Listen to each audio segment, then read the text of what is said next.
Hello everyone, I'm back. It's going to be a very chill stream today. Before we start, I want to thank NestWow for the subscription. I think I missed that last stream, so thank you very much. I really appreciate it. And then a whole slew of people followed. You guys are all great. We're 7 away from 700 followers, which is pretty sick. So I had a D&D weekend with a bunch of friends, so I'm very low energy right now. So I'm very tired. But I wanted to get a stream in. Because yesterday I played a league. And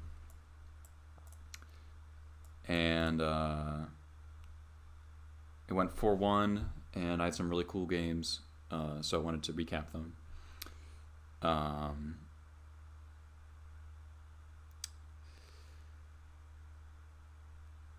So this is the list that I played. Basically, yeah, this is the exact list actually. Didn't change anything. It changes from the previous time. I think I just went with 3 experts, 1 jump home instead of 2 and 2. Kind of anticipating an increase in dread hordes. Anything else? The thorn is a little. This used to be a plague engineer, then it became a chalice, and I was like, I want something more for sneak and show because I keep running to that. So sneak and show did actually show up, so we'll see that come into play a little bit. Some good game history. And then, all right, so this was round 1. Hopefully moto replays aren't dumb today, and we'll be able to go through easily, but we'll see. So that was moving pretty fast. So it was a pretty easy, 2 really poor 7 molded into a pretty decent 6. Turbo Nike off Cavern. Opponent drops Misty and then Birds. We get our attack in. Drop Matron. And I'm thinking, all right, so Matron there is interesting. I could try to make sure that they can't cast a 3-drop next turn and like Matron up for a jump palm and kill that bird. But I really wanted to keep up the pressure, first of all. The jump palm might not give me anything good. And I want to get this second lackey down because after this turn it's probably not going to have any real effectiveness. So I thought Whirler was the best way to do that. So we're going to say they're going to get to cast a 3-drop, but I can live with that most of the time. And I see they're shardless, so they hit a brainstorm, which is totally fine. I was just like anything but him to Tarok, and we're okay. Fetch out of band lands. Play a Chain Whirler. Kill the stuff. They block with 1 creature. They trade off the shardless with the lackey. That's totally fine. I drop the Crater Maker, respecting a possible Plague Engineer in the main. They decay my Whirler, which is fine with me. I draw a Pile Driver, which is pretty sick, because now we basically just have them on a 2-turn clock here, or 1-turn clock rather, because they're just sticking a zillion damage. Pile Driver and Shardless often has trouble with Pile Driver because they have so many blue creatures, Strix and Shardless Agent and Trinity Nemesis. So they just play another bird. And then Baleful Strix. And their mana kind of kills them in a way here. Like if this was a black source, I might play a little differently, but now they just concede, but I can just Crater Maker the bird mid-combat. And the Pile Driver swing through for lethal. So that's game 1, so pretty easy. So I'm assuming there's some sort of shardless deck, obviously, but I don't really know what variety. Keep pretty great 7, turn 1 lackey, or turn 1 Vile lackey into expert or Crater Maker, more chief. We got a wasteland as well. And they showed a couple of duels. Shardless usually can't afford to play wasteland in their mana base. We saw a lot of basics as well, so I'm assuming that wasteland's not on their radar. So Collect Roof's pretty big oof here. I play out my Crater Maker hoping that they won't have a way to kill it, and they Shardless into a push, which is like really rough. I'm like, okay, that sucks. I draw another Crater Maker.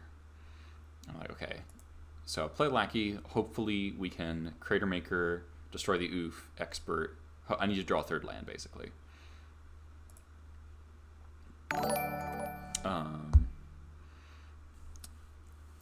Loaf the Tank Engine. Thanks for the follow. So here I'm like, oh, they're Aluren. Okay. But here, obviously, this Aluren is like amazing for me, like completely nuts. Now, so in response to Cavern, so you got to do everything in response to Cavern Harpy, because Cavern Harpy is the card that lets them put everything into play off Shardless Agent. So I go War Chief, Chieftain, Crater Maker, kill the Oof, or sorry, kill the Shardless Agent, and kill the Oof. And then Harpy resolves and bounces itself. I'm just like, okay, well, they haven't countered anything else, so we're just going to go completely ham here. Matron for Matron for Matron for Matron for Pile Driver. Just kill them on turn 4 with their own Aluren. Which is kind of amazing. Like, this game was looking real bad because I was really stuck on mana. Obviously, if we hit the third land and we can take out the Oof, then maybe we Lackey gets in there, and then we're in pretty good shape, given the context of our hand. But the fact that they played Aluren there ended up being really, really amazingly good. So that was kind of a free win we got there. And then round two, I think, it's pretty interesting. This is against Grixis Delver. Mulligan that 6-lander into this one, which is okay. On the draws, a little slow. So Underground Sea Ponder, I'm thinking it's Storm. Draw Mesa, lead on Mesa rather than Mire in case I want to fetch Swamp at some point. Play my Vial. So still thinking Storm. Then they Inquisition me, and I'm like, 4-color control was my assumption. We draw Mog Fanatic, which is a fine draw. Now I'm not playing around Wasteland anymore. They Brainstorm. Play a land. More Pondering. So we have Violin or Fanatic.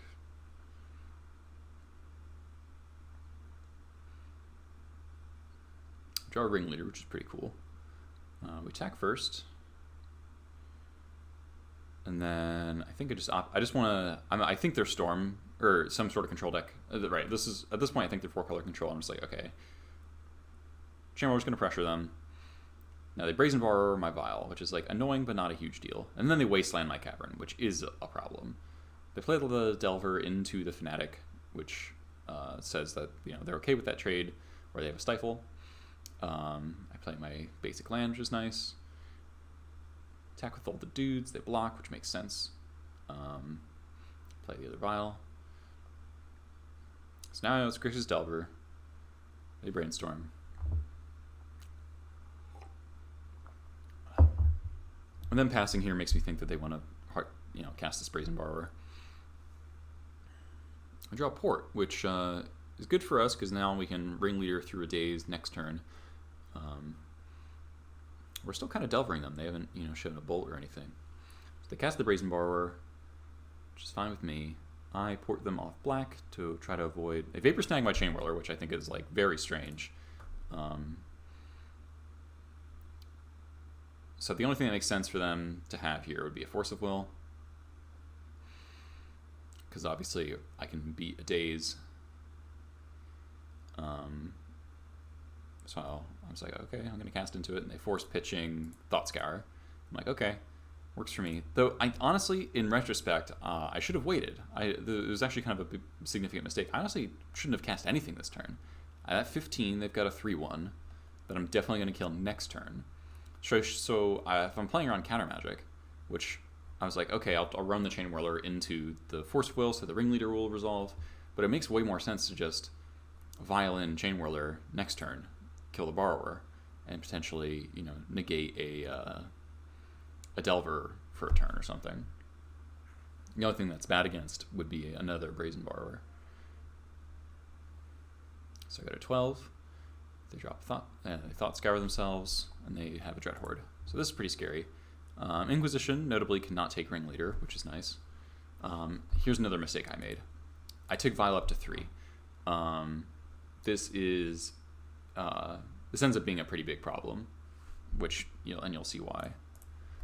So I tap like this, and I hit 3 Goblins, but they're all 2-drops, or it's 2 2-drops and 1 1-drop. And so here I misevaluate a lot of things, actually. I know they're going to take a card out of my hand with the Dread Horde. So I really wish this was on 2, because if this was on 2, I could go Lackey Expert the Dread Horde, and then I'm just massively ahead, and they just have like no chance. So I attack. They don't block. They're at 6. So I just play my Lackey, and honestly, so their last card I should have. I respect Daze too much, I think. They haven't seen one all game, so maybe I'm not wrong to do that, but they did Brainstorm and Ponder a lot. So if they were getting rid of Dazes, which kind of makes sense that they would be, given how many lands I have, that they would get rid of their Dazes. Makes sense to ignore it. So they get to attack. They Inquisition me. They take my Expert. And they play another Dread Horde. And I just draw another land. We have Grenzo. Waste them. Don't attack. I don't want to. At this point, I'm hoping to. They don't have removal spells really. But then their last card in hand is Bolt, so I die. So I fucked this up. Obviously, if the Pile Driver had gotten to come down, and this Vial was on 2 on the previous turn, and then this turn I Vial in Grenzo, or rather, I Lackey Expert, kill the Dread Horde, and then I just be in this like a much better position, honestly. So I fucked up there pretty significantly. And this is my problem with Delver. It's just like I always play around the wrong cards. So here, game 2, keep a pretty decent hand. We've got a bunch of 2-drops. We've got a Vial. Vial resolves, which is obviously quite good. Let's lead on Ponder. Tick up. I draw Grenzo, so I'm like, okay, I'm going to lead on the War Marshal here. Hopefully it resolves, and then maybe we'll get a Grenzo trigger.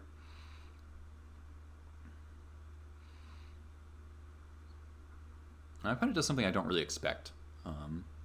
They just pass. So I'm thinking maybe a Brazen Borrower. So I don't pay Echo, because I think I want to hold up Expert for this turn, and maybe use my Vial on Grenzo. I draw Pyrokinesis, which obviously feels great. So we get to attack for 1. Vial on Grenzo, they Brainstorm.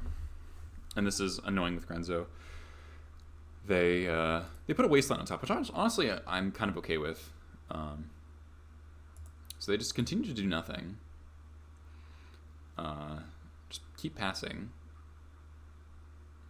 I take up my Vial to 3 because I want a Matron. So I guess, okay, absorbing with everything. And then they have Double Bolt, which is pretty brutal for me. We're still pressuring them with the War Marshal tokens, but now, things are a little dicey. They Brazen Borrower, I Matron, grab Ringleader because I know these Vials are going to get to 4 eventually, and I need card advantage because of the Pyrokinesis.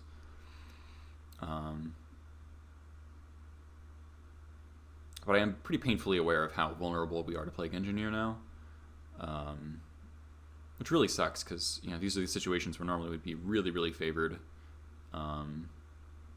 but because of Engineer, things get a lot dicier. And I believe that is what they have here. Yeah. So saw that coming a mile away, but there's nothing we can do about it. Since they had the Bolt for the Crater Maker. So maybe the mistake there is running out the Crater Maker, because the Crater Maker is my Plague answer. But it kind of works out here. We draw Chain Whirler, which is really good, so I just keep passing. My life total's still high. They're at 12, so I can take some hits for a little bit. They play a Crater Maker of their own, which is like kind of a huge problem, honestly. I really need these vials to stick around. And they just pass. They respect I don't know, a something. And then my vials tick up, which I'm also surprised by. So I hit their black source because I'm just like, okay, I really don't want to deal with a Gurmag Angler right now, or a second Plague Engineer, or a Thoughtseize. Thoughtseize would also ruin me. Of course, they immediately have another black source, and they have a Pithing Needle, which is just like so devastating here, because we're really all in on these their vials. So we vial on our Chain Whirler, and I'm kind of hoping that maybe they'll go for Crater Maker on the Chain Whirler, and then I'll Pyrokinesis and kind of get some value that way.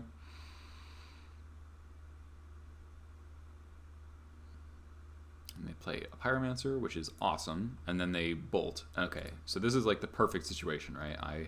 The perfect Pyrokinesis. Pitch Expert, kill literally everything, and they're tapped out, so their Crater Maker doesn't get to kill anything.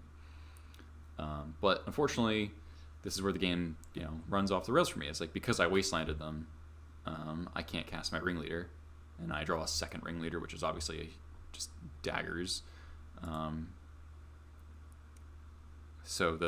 And then they wasteland me, or no, they Thoughtseize me, and then they have their last card's Dreadhorde, I think. Yeah, which is just like the fucking worst.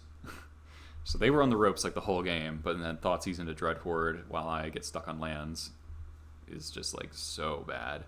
So the Pithing Needle really wins them the game here. If I got to Ringleader twice, they'd be at 4 this turn. We get to Expert the Dreadhorde. Yeah, I mean, I still have 3 Shatters. But they are 3 mana, so I don't know. I don't know if it's necessarily... I don't think it's bad. I have a lot of activated abilities. Fornia, thanks for the follow. I'm going to hit Jump Pump. So we're just kind of stuck. We're not dying very quickly, but they flashed in Borrower. I Expert it.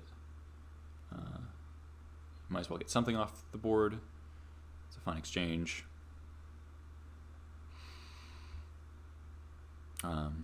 But this Pithing Needle just kind of wrecks me here, and they Thoughtseize again, take my other Ringleader, and now I don't really have an out at this point. It's really hard for me to get on board, and they just have another Dreadhorde. So obviously, had this, like these Dreadhordes would not be issues had the 2 Ringleaders resolved. So this is basically just how the game ends. They just get infinite lightning bolts, infinite cantrips,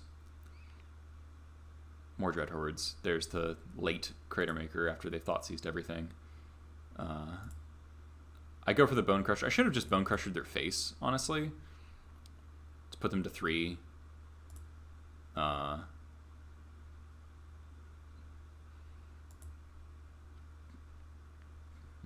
just draw nothing. Then there's the bolt. So a little unfortunate we didn't draw any sideboard card besides the Pyrokinesis.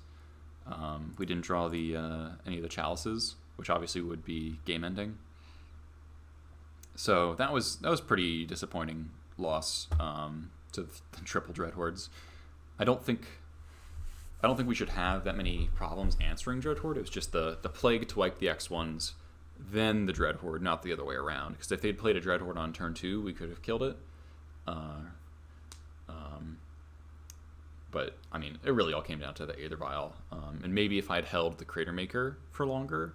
But I was thinking since, I wanted Grenzo plus Crater Maker to push damage, since I seem to be the beatdown, but maybe the Kinesis pitch was Expert. It was the decision between Expert or Ringleader, and I think it was definitely supposed to be the Expert, not the Ringleader, because the Ringleader was what we needed, right? So it's possible that, in a way, wastelanding them, trying to cut them off black cost me. But again, like, this is how I feel against Delvers. Like, I'm making the decisions with the information I have, and in the moment, it seems like the correct move, but then I always get punished for it. So, like, I feel like my evaluation of the game state, or, like, of my role is maybe wrong. So I need to practice against Delver. I just hate playing against it. It's very frustrating to me that I feel like I'm making the correct decisions and it just like doesn't pan out. But I feel like if that is truly the case, you know, the fact that I keep losing consistently according to my like in the moment evaluations, I must be doing something wrong is basically my point. So not sure what else to say about that. I forget. Yeah, so I boarded out. So this is an important part of this matchup, I think, is boarding out the Lords because of Arcanist. Skirk Prosper comes out because of Plague, and Trashmaster is too slow. And then I board in the Chalices, the Pyrokinesis, and the Bone Crusher. So it's those 5, yeah. Now the Rebs are perhaps arguable with Brazen Borrower. They're pretty good at dealing with that. But I don't really like that with the Chalices. I don't know. It's kind of close. And then Thorn I don't think is any good. Lack of Volrats. I mean, they have a Wasteland sitting in play, yeah. But, I mean, if they didn't have... I mean, they didn't have the Wasteland for... Oh, no, they had it since the turn they cast the Plague, so... I mean, we got to waste them off black, so if they didn't, you know...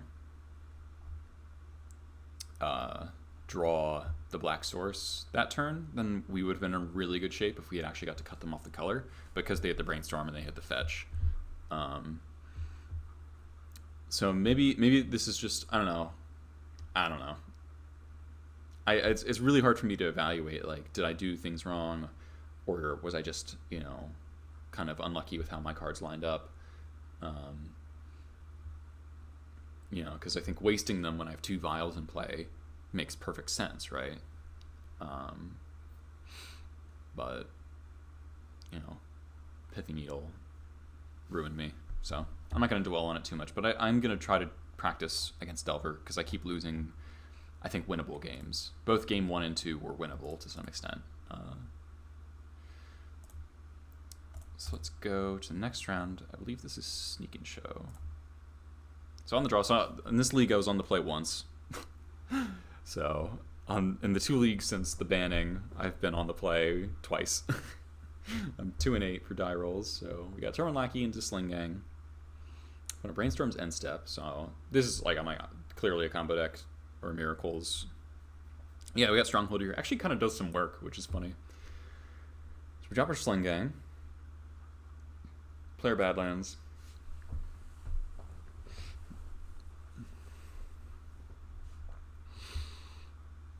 They go Ancient Tomb. I'm like, okay, Sneak and Show, but they don't have red mana maybe. So I fire off the Wasteland pretty easily, and I decide to hold the Expert. I feel like if I get like another 2 Goblins in play, I can kill a Grizzlebrand with the Expert.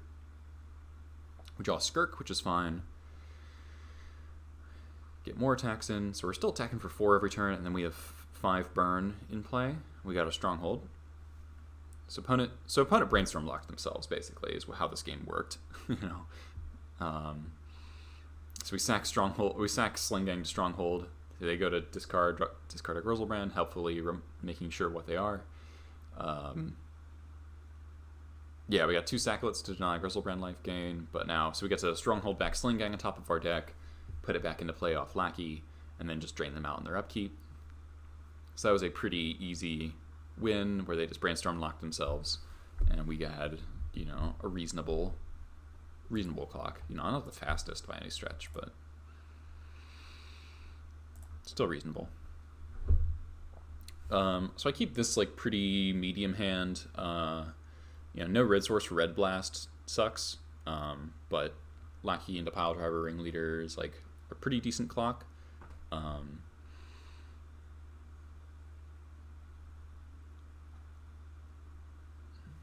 think they have the turn 2 show and tell.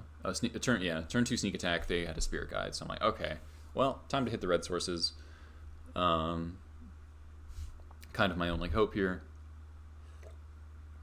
I go for Ringleader here because I want the chance to hit a 1-drop, and that's exactly what happened. We hit a second Lackey, which is great. Because we just have to kill them as fast as possible now. Now, unfortunately, they have another red source. It's not Emrakul, but it's the Grizzlebrand. They draw 14, Preordain, so they're looking for Petal or Spirit Guide. And so based on this, I'm deducing that they have another Grizzlebrand in their hand because they either are insanely unlucky and don't have another fatty, or they have Petal plus, Grizzlebrand. So I wish I had like a Skirk Prospector here to deny lifelink. That would actually be huge. Because now they get to draw a bunch of cards. But I needed to attack in order to, it kind of works out the same. Because if I don't attack, then they Grizzlebrand mid-combat. End step. And then they get an attack in anyway. And I just take more damage that way. Is it going to glitch out here? Yeah. So I played the Lackey, or I played the Prospector, but then they had the Emrakul, so it didn't matter. Turn 2 sneak attacks, pretty tough to beat, as long as they draw, decent number of red sources. So here we mulled a 5. None of our other hands were super great. The 6 was like kind of close. I'm gonna take a look at it again because it was worth talking about. So that's the 7. This is the 6. Yeah, so the 6, obviously, like, if they're going only for show and tell, then we can, like, Matron, Crater Maker, kill an Emrakul, Surgical, that's, like, technically possible, but it feels like a worse chance than a 5. So we throw back Trashmaster, Pile Driver, because my plan here, I want a 1-drop so I can, keep attacking, Mog Fanatic here, it's not a good card, but it's the closest approximation I have to a Delver, which is a 1-mana threat, and then I don't have to tap out anymore. And they go to 5 as well, which is obviously pretty good. That makes it much less likely that they have an Omniscience kill or a protected kill with a Force of Will. So it's just really hard to have them at like 3 mana plus. I'll pause for a sec. 3 mana plus Payoff plus Enabler plus Force of Will plus blue card. It has to be 5, like a perfect 5 cards. Sneak attack is named with the Pithing Needle. My plan is I'm not gonna beat a Grizzlebrand hitting play anyway. So I'll just make sure that things don't come into play, and we have a Red Blast for the show and tell. And they just go Ancient Tomb Pass. I draw Wasteland, and I'm pretty conspicuous here about like the Red Blast I have in my hand. But I just run out my Crater Maker, holding up Red Blast / Crater Maker activation. They play Petal, and they Power Closet me. So that sucks. That really sucks. We draw War Marshal afterwards, which is, okay. So now we still have our clock. And at this point, I kind of hope they go for like a show and tell, then we blast them, because honestly, them tapping that Ancient Tomb favors me more than it favors them for the most part, because the 2 damage really does matter. So we let War Marshal die. We draw a Lackey, which is pretty good now. I think we go for the Wasteland now, just in case they're playing. Any reason why they might want more mana. So they are hiding a red source from the Wasteland, which makes sense. So this hardcast Spirit Guide is kind of locking us out. We hold our Karakas in case they go for something. So there's the sneak attack, but we've got this Pithing Needle. So I'm honestly looking for a Wasteland here again to take out the red source, because I'm scared of a Braid, because a Braid will kill me, pretty likely. But however, they would need a Braid plus Fatty on this exact turn. They only got 2 cards in hand. So I let the Karakas shields and the Red Blast shields down for 1 turn, because I'm kind of thinking they don't have anything. I grab Pashlik here. So my thinking with Pashlik as the major target, I don't really want to get Expert, because that's pretty low value. I would really like something that can punish Annihilator triggers. And I want something that can let me attack. So Pashlik accomplishes all of those things. So they ponder, and I believe they shuffle. I can't look yet. Or they ponder, don't shuffle, ponder, shuffle. So they're just like cantripping into cantrips. Yeah. Just triple ponder, find nothing. Yeah. Pashlik also has some other uses, for sure. We draw Trashmaster, which is like, not great. But since they pondered so much, I'm scared of them going for something here, so I decide to, not play the Pashlik, and just hold up my mana. We draw the 4th land, which is really important. So we let the Crocus down, and we can attack now. So Lackey trades with the Spirit Guide functionally, and we get 3 damage in. So we finally have a pretty decent clock. We actually have lethal next turn. They Pyroclasm again, but Pashlik being pretty strong here, we get essentially an extra turn of combat through the death triggers. So they're at 8, which is a pretty relevant life total. Yeah. Zenta Huron, thanks for the follow. It's very different than modern Bluetron. But here we just got 5th mana, so I'm like, okay, we're gonna play our 4 mana 3/3. Continue to hold up Red Blast, which is now like the most obvious Red Blast in the history of Red Blasts, because we're tapping Caracas to hold it up. But I mean, if they can't play around it, they can't play around it. Opponent still passes back. I'm assuming this Pith Needle is just annihilating them. Their hand is just like big giant creatures. Draw Thorn, which is not the most relevant, but it can. Okay, so we see that their hand seems to be counter magic, because we've been having Cavern this entire game. So Thorn resolves. Get our Trashmaster beats in. So they're on a 2-turn clock. They just pass it back again. We draw Pile Driver, which is great, because now, Pile Driver protected by Trashmaster means even the 3rd Pyroclasm or K return doesn't stop me.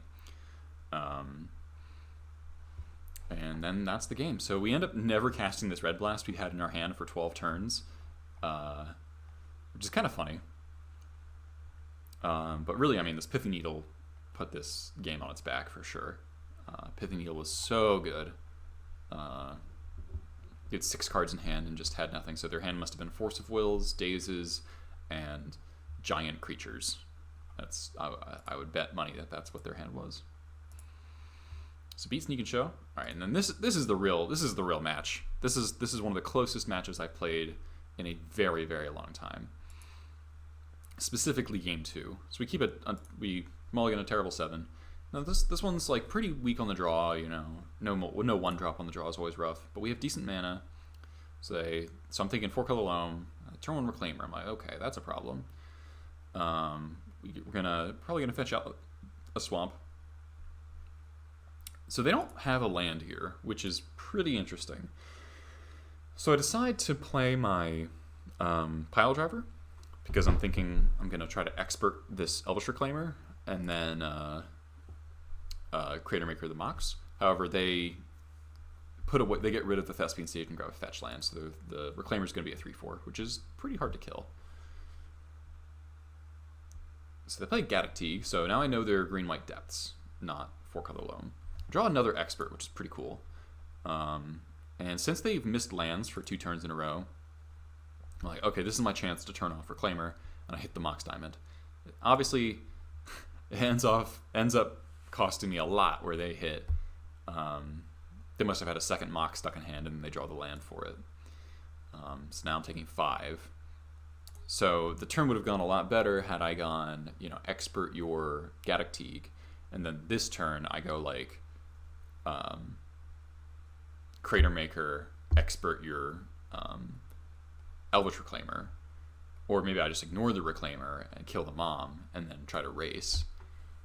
And here I actually make a huge mistake that I'm just like, oh my god, I'm so dumb. I tap both my black sources,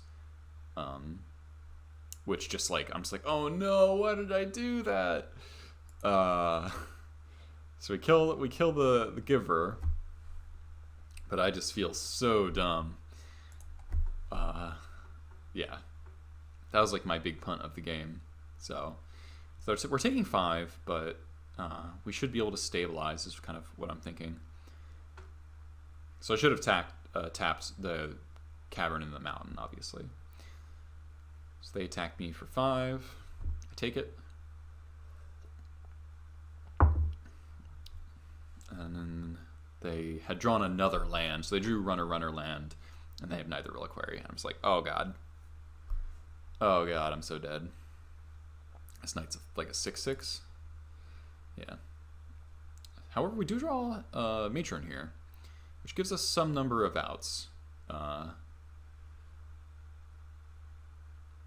You know, we can matron.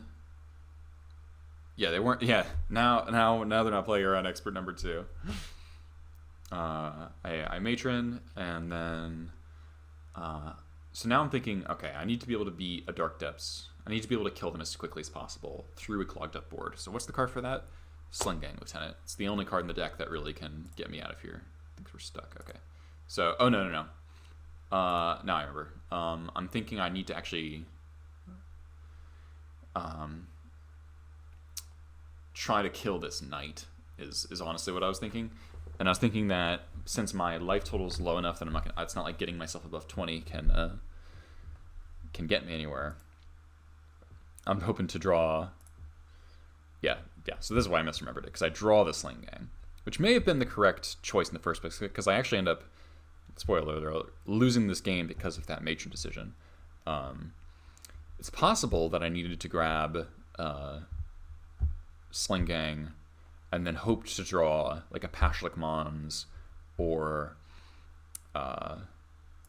something of that effect.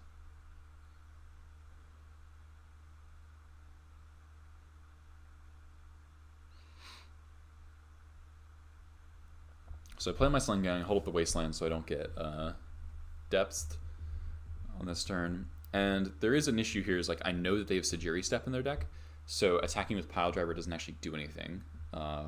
Whereas it could normally, you know, force the knight to like Wasteland themselves a million times, or potentially kill the knight, right? Because 2, 4, 6, it's a 7. Well, I guess they could just Wasteland their Savannah, and that's all they'd have to do. No, I'm not I don't think I'm mistapping here.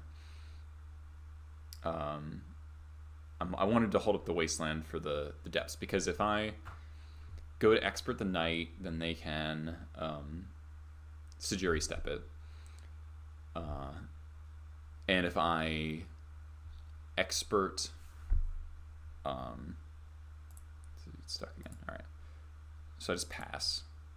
And they get, yeah, so here I do mess up. They get a stage, and then I go to Wasteland the stage because they have a Wasteland. This isn't so much a misplay because the Wasteland forces my hand. You burn the step of the expert trigger. I guess that's reasonable.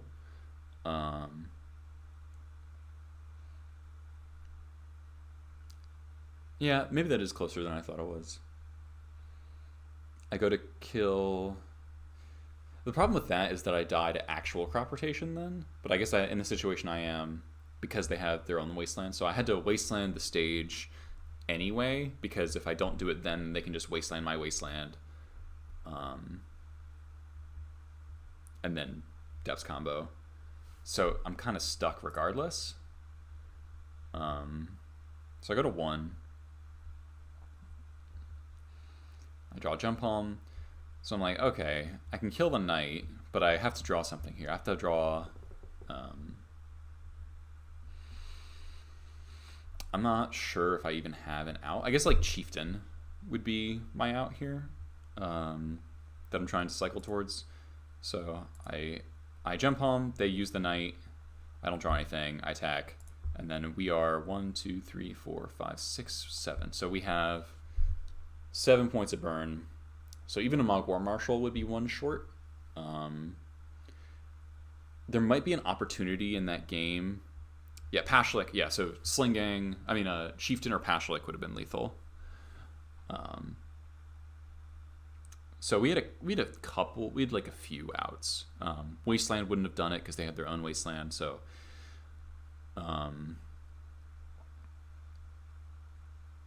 it was pretty close. So we had a 2-outer. If I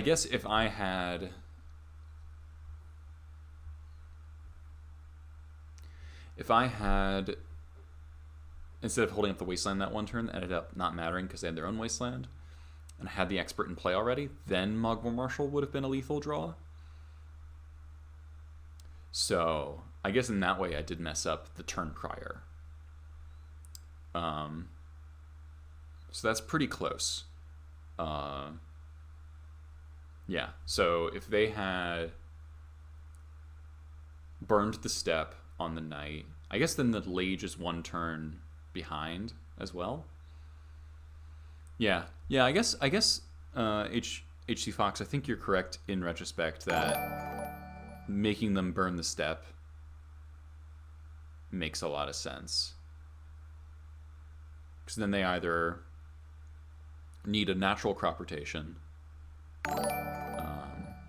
or to waste a turn saving the knight. Basic Swamps and Hackalite, thanks for the follows. Wow, we're 4 away from 700 followers, everyone. That's pretty hype. Alright, so here's game 2. So it was a close loss. It was pretty close. I theoretically could have won. So here's my 7 that I keep. I think Pyrokinesis is pretty darn good. We've got a Wasteland, we've got multiple basics, effectively, and Sling Gang is one of our best cards. And War Chief's also quite good because they don't play a lot of removal. So let's go land go. I'm content to port them here. The green sun for 1, which I'm assuming gets Reclaimer.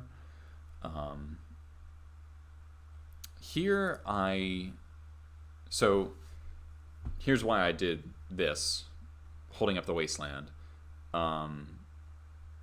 I don't really want to Wasteland them yet.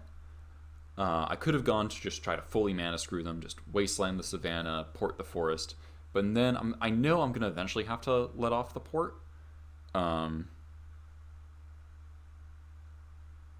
Yeah. Acolyte. I'm glad I got it. Yeah, HE Fox, that's a good way to put it. It's I feel like there was probably a point in the game where I could have attacked to get some amount of damage through. But it's very hard to tell. The Crater Maker decision ultimately cost me, but they drew Run of Runner lands. So that's like pretty hard to evaluate. But if I had just gone to kill the Gaddock Teague and then Crater Maker plus Expert kill the Reclaimer, then I probably can get more damage in later despite the Knight, because then they're forced to start blocking with the Knight. And I would end up having one more body on board early, which ended up really, really mattering. So I think you're probably correct. You know, had I played that first, like the third turn differently, it really would have it could have changed the game a lot. So here I had the choice between playing out the War Chief or continuing to port them. And the reason I don't play out the War Chief is I think the War Chief is probably going to get pitched to this Pyrokinesis because I really don't want to pitch the Ringleader, and I can't pitch the Sling Gang. So I just decided to hold up the Wasteland, and they have a stage. I draw another land. And here I'm like, okay, I'm going to get to Ringleader, and I don't need to Pyrokinesis right now. So I decide to go for War Chief attack. And now I'm like pretty cognizant of the fact that my life total, I need to pressure their life total. Here there's no reason to Kinesis. I really don't want to pitch the Ringleader if I can help it. And so I'm just worried about dying to the Depths combo. So they Wasteland my Wasteland. So this forces my hand, unfortunately, in that if I don't Kinesis the Reclaimer there, then wasting their stage, and they just crop rotation for another stage off the Reclaimer, and I'd really like to avoid that. I can't waste the stage because they have a Forest in play, so I hit the Savannah. And then they play a Knight, which is like pretty awful. I think I'm like kind of dead at this point. We draw Grenzo, which is pretty cool. And they are low on mana, so the Depths combo is going to be a few turns away. So I go for Grenzo plus Port, because they stacked a lot of their lands there, so they're pretty behind on mana. I've got this War Chief in play. However, they keep, getting the hits. Now, they get in for 7, which anytime someone attacks me with an Either Reliquary, I'm usually happy about it, because it just means I can attack back for more. And they're not, fetching up Wastelands and stuff. So we draw Pith Needle, which is really great because it lets me just not think about Depths anymore, so I just need to beat the beaters. So we go for Sling Gang. I'm like, okay, we're going to see if we can get some Grenzo triggers here. We hold back the Sling Gang because I think it's my long-term game plan. They block Grenzo. We get 3 triggers. We hit Elvish Reclaimer, Crop Rotation, and Thespian Stage. So I crop rot away my mountain for another Wasteland. And then I needle Thespian Stage. And I've got my own 3/4 now, which is pretty sick. I take 7. I feel perfect. Oh, no, I don't take 7. Right. The reason I don't take 7...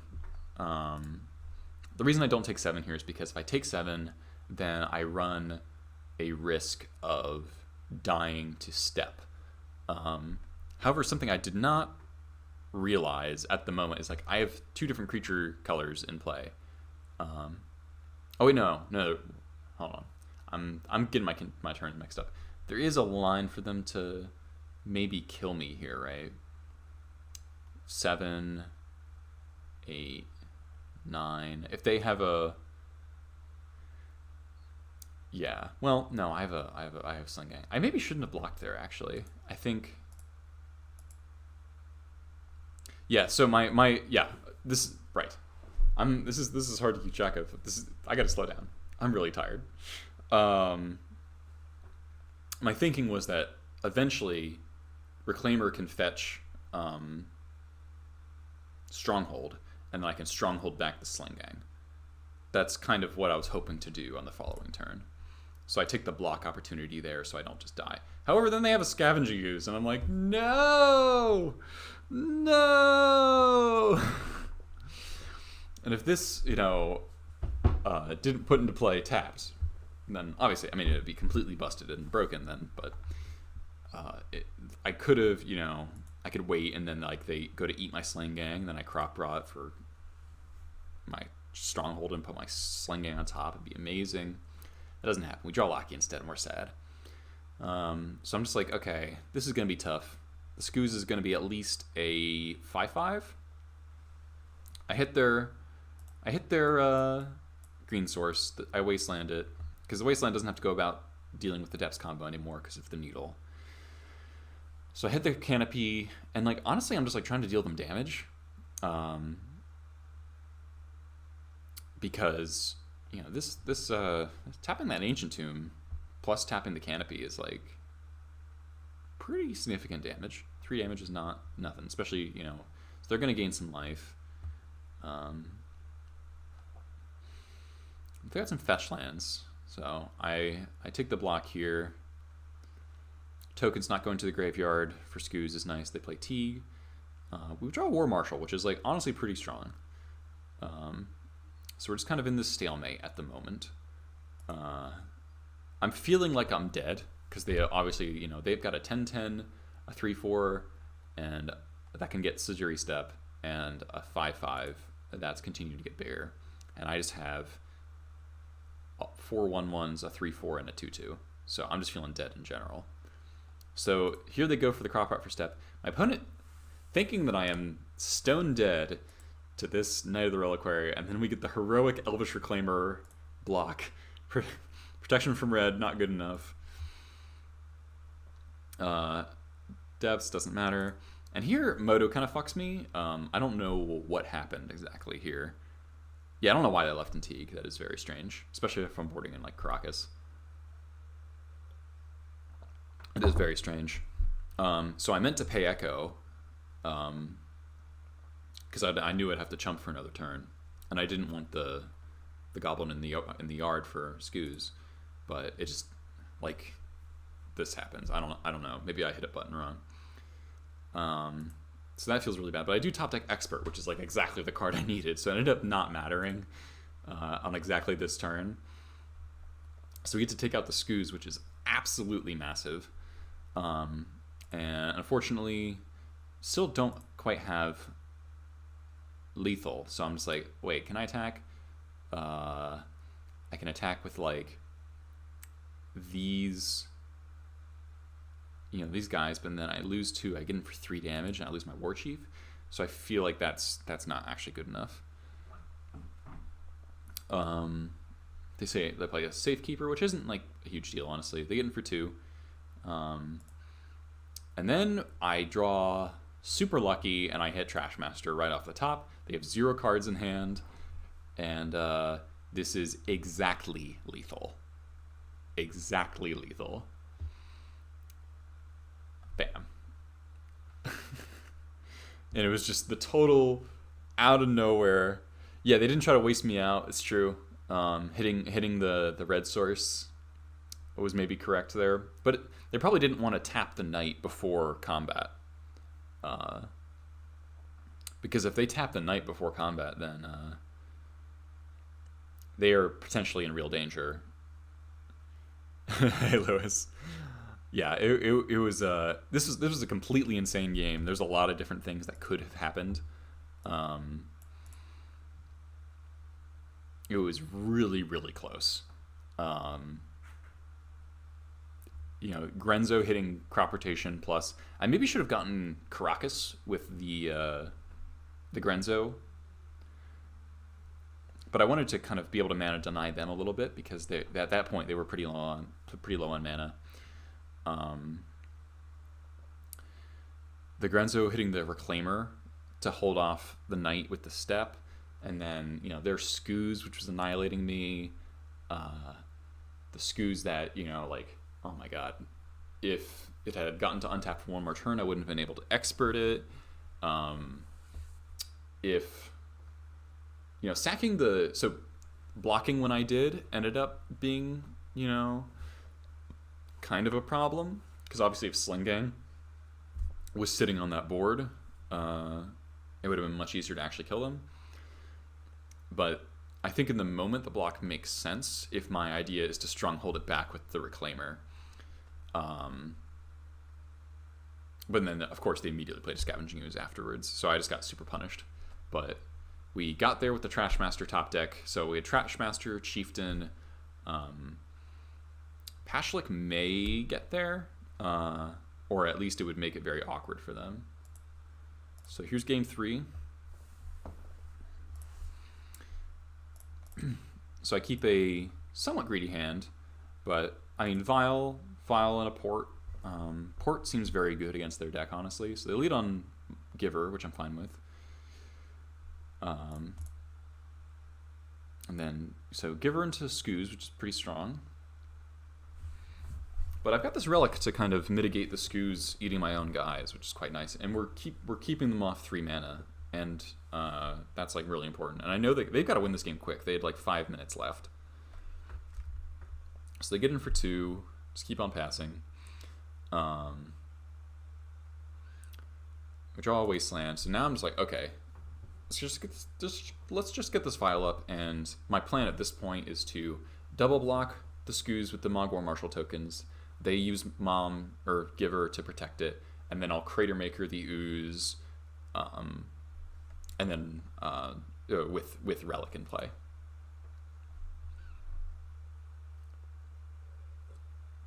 So I can keep it from gaining any life.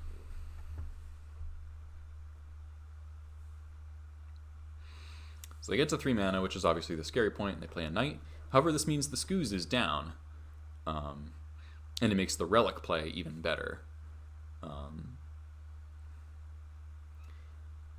So this changes my play a little bit. I think I end up going to kill the Knight.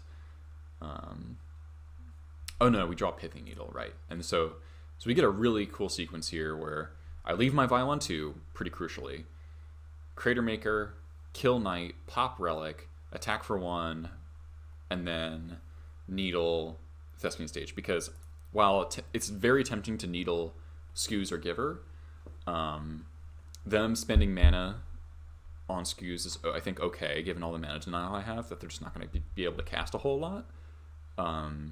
If I'm just like importing stage planes or whatever, then they're going to have to choose. And then Giver is slightly tempting, but I can always just draw a removal spell and kill the Giver, and then don't have to worry about it anymore. They play a Library and then just attack for 3. We draw another land, which is honestly great. I think I make a mistake here. I should have fetched up Badlands, that's fine, but then I should have not left Wasteland untapped. I should have left the Badlands untapped, because I end up ringleadering into Warchief Piledriver, so obviously that's exactly what I would want here. But you know, the Chieftain is still a good amount of pressure here, so I decide to not play around a Source of Plowshares. And we just get in for a whole chunk of damage. We hit for 7, and we're holding up our Wasteland. They draw 4, which, you know, maybe they just had a bunch of really terrible cards on top, and they really needed. I think my opponent's also pressured by time here. They've only got 2 minutes to win this game, and I was at 13, so they're thinking that they just got to kill me really fast. But here I see, you know, I've got my opportunity. This is lethal, and even if something goes horribly, horribly wrong, you know, we can at least take out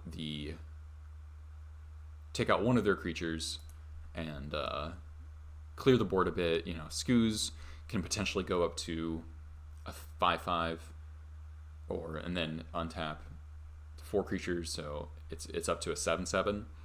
But even that's not enough. Yeah, it was a pretty ambitious Skoos attack, but I think it's because they're so low on clock. So they protect here, but then they don't have the plow. So I hit him to -1. So, you know, so they cracked their clue and stuff, so maybe they would get to activate Skoos once. But so assuming they had something, so it would actually be tapped out if they cracked a clue and then cast a plow. I would then get to Stronghold back a creature, the Piledriver, like Wasteland to Green Source probably, and then Stronghold back Piledriver. So it was really close. This whole match was pretty insane. So each of the 3 games came down to very close situations. I thought this was a great, great match. We both made some mistakes. You know, I think they probably could have held back for a turn. You know, considering how they knew. Yeah, you know, I guess they kind of put themselves dead, right? You know, they knew about the Warchief and the Piledriver, but I think the clock was such an important factor here. But the sequence earlier in this game with like the Relic, Needle, Cratermaker all in the same turn was really, really awesome for me. So then here is round 5.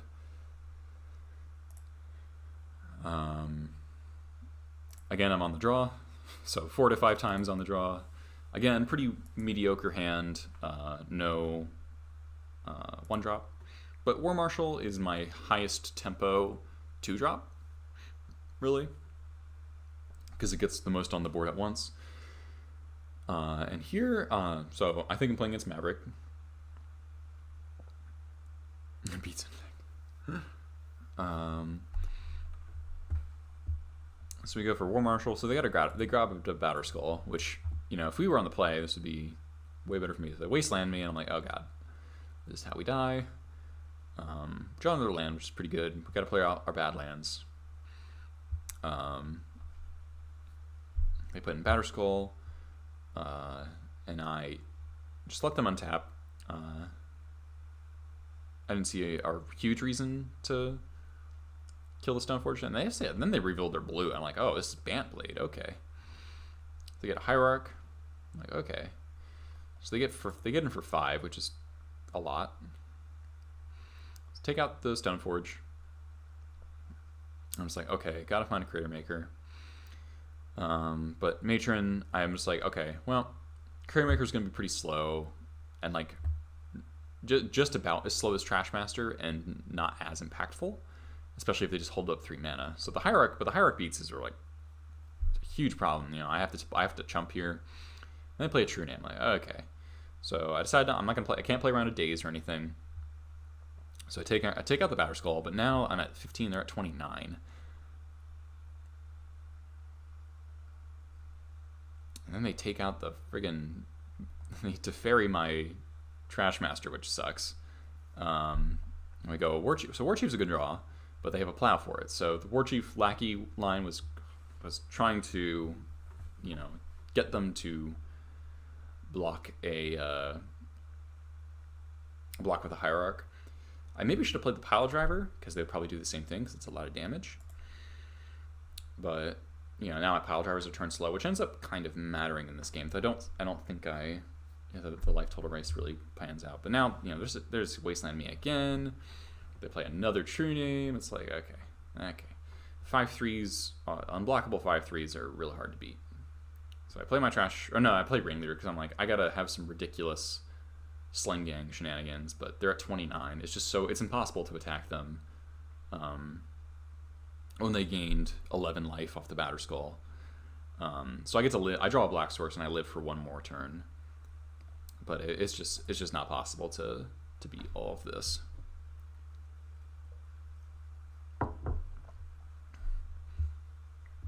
So I just die from there.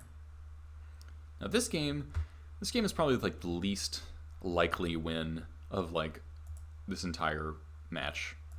Mulligan an Zero Lander into Double Wasteland, bunch of crap. Yeah, it's Bant Blade. So I boarded out Prospector, one War Marshal, one Ringleader, and Grenzo, and I brought in the Needle. I left the Relic out because they only have Knight that interacts with the graveyard. And I'm just like, okay, I'm not going to be a 6/6 Knight. Fine. And so I board in the Blasts for the True Names and the Teferi, the Needle for the equipment, the Bone Crusher, which seems pretty strong in this matchup. And I think that's... Oh, and I was debating whether or not I wanted a Pyrokinesis. I think it's quite close, because they have the Hierarchs, and maybe you can handle a quick Knight, but it also plays into, the Shroud part of the deck. I could just draw Pyrokinesis and I'd be dying to a True Name. So I decided not to, because Red Blast kind of covers similar axes, I guess. I don't know. There's only so many cards I can take out because this matchup's pretty grindy. It's like, I need as many bodies on board as possible for my deck to do its thing. So I was like, okay, I got to take a risky line here. So I'm just like, I'm going to try to lock them out of the game. Yes, that is exactly the idea. That is exactly what I'm trying to do, HC Fox. Like, okay, we got a turn 1 Lackey. I can't beat a Wasteland. That's okay. They're going to kill my Lackey and play a Wasteland. So the Green Sun for Dryad Arbor. Like, okay, we got a Wasteland. Take out that Dryad Arbor. Lackey's dropping this Crater Maker. And then they play Stoneforge here, I believe. Yeah. And I believe they grab Jite. It's like, okay, for the sake of mana efficiency, I'm going to kill the Stoneforge right here. And the reason I'm doing that is because I want to be able to port them next turn, because I cannot beat a Knight of the Reliquary if it comes down. So I need to just like run them over, hopefully draw a Matron, but I just draw the Needle. I'm like, okay, well, we're attacking for 1. I port Savannah so they can't like brainstorm using the mana on the Trop. We just draw more lands. They just pass. Just continue to put in nothing. I decided not to play the Needle because I might have more targets later, or like a more apparent target. Then they play Oblivion Ring on my Lackey. I'm like, okay. We just fetch out our stuff. We Bone Crusher. I'm like, okay, I guess this is how this game's gonna go. They Wasteland me. I'm like, okay, can't cast my good cards anymore, but Stomp Your Face. We draw another Lackey. I'm like, okay, well, I guess we can play this Bone Crusher and keep porting them. But I kind of realized this port really isn't doing anything. They're just going land, go, do nothing. So as far as I can tell, their hand is just either counter magic or answers they don't want to spend on this Lackey, or lands, and they're just flooding out really, really bad. So Lackey puts in Lackey, and we just cast a 4/3. They're at 13. We've got 5 power on board. It's something. And I'm like, oh god, I'm dead. Nope, it's a Sword of Fire. Nice. So I'm just like, okay, attack for 6. I don't put in the Jump Home, even though it would be lethal next turn. to potentially kill, like if they have a Stoneforge Mystic. I want to get it out of the way. So I needle the sword so they can't equip it. And they just pass it back. And I hold up port to potentially jump on, because I don't think porting them matters anymore, really. We draw another lackey. And now they go to 1. I'm like, okay, how do I even possibly lose this game at this point? So I'm like, okay, it's got to be like a Supreme Verdict. So I port them off double white. So that way they can't fetch because they're at 1. So my opponent just somehow managed to draw a Brainstorm, which is like very scary. But at 1 life, 4 creatures on board, and a removal spell in hand, that is not going to work out. So we really steal that one on the mulligan to 5. I don't know how the fuck that happened. 2 deck list where to get my sweater. I do have a deck list written up. Yeah, Lackey Control. Where I got my sweater, I don't know. I got it for Christmas last year. It's real comfy. Alright, so final round of this league. Let's run the draw. But this is like a pretty solid hand. We've got a Cavern, we've got a Port. Port showed up a lot this league, and I think it really shined. It kind of tricks you into doing bad lines occasionally, or lines that don't matter, because you're like, ooh, I'm going to stop my opponent from doing something. And then they never had that thing in the first place, like port you off a color, and then they have none of those cards with that color in their hand. That can feel really bad. But, yeah, Green Sun for Oof would be brutal with this hand. So the Green Sun for Arbor, I'm like, okay, please don't knight me. We draw another land, which is obviously knight. I'll lead on Port. Maybe it'll eat a Wasteland.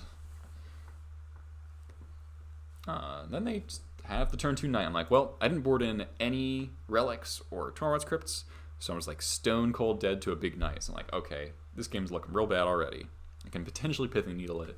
I'm like, oh, we drew 3 Aether Vials.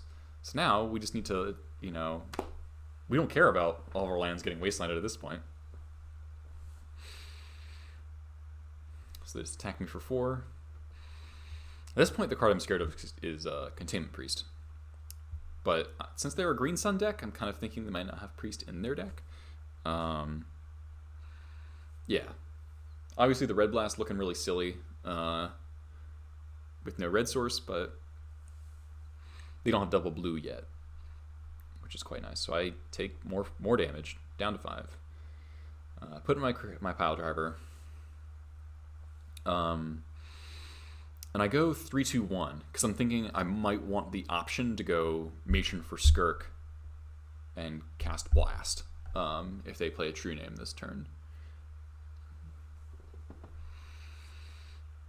So they wasteland me again.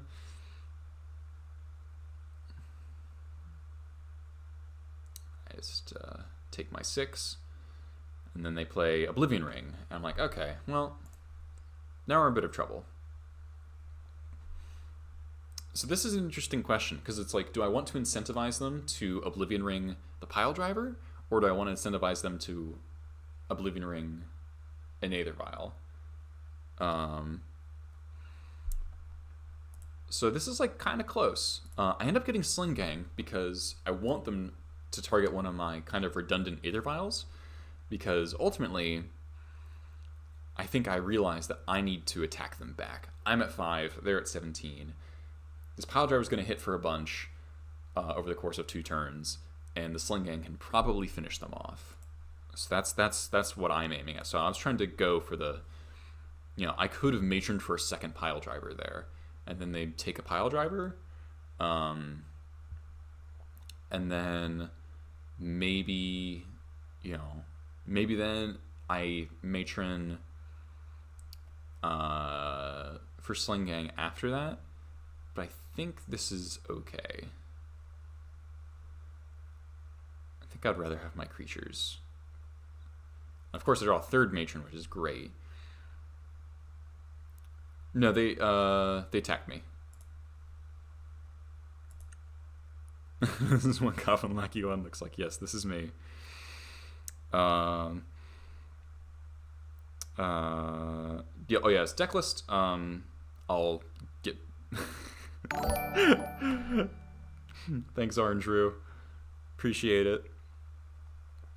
So I could get really aggro here and like Matron for Expert, kill the Dryad Arbor to get the extra point of damage in, but I figure that's not worth it.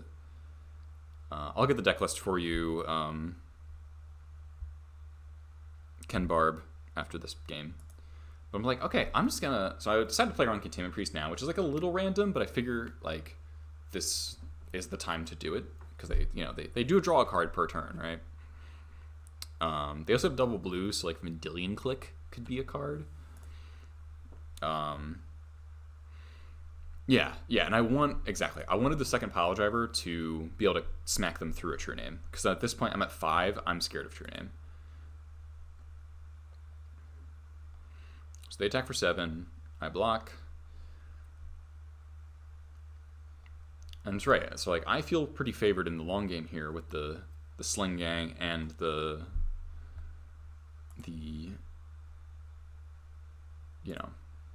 Matron.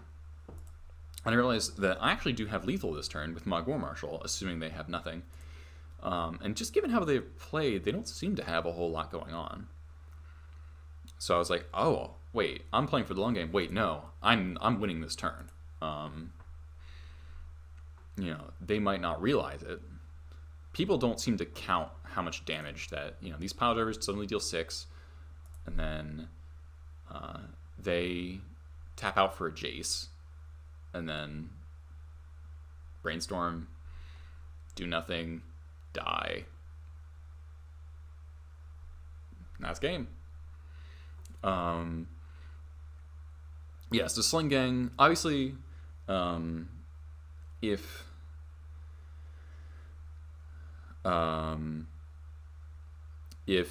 they had a plow here, it would make...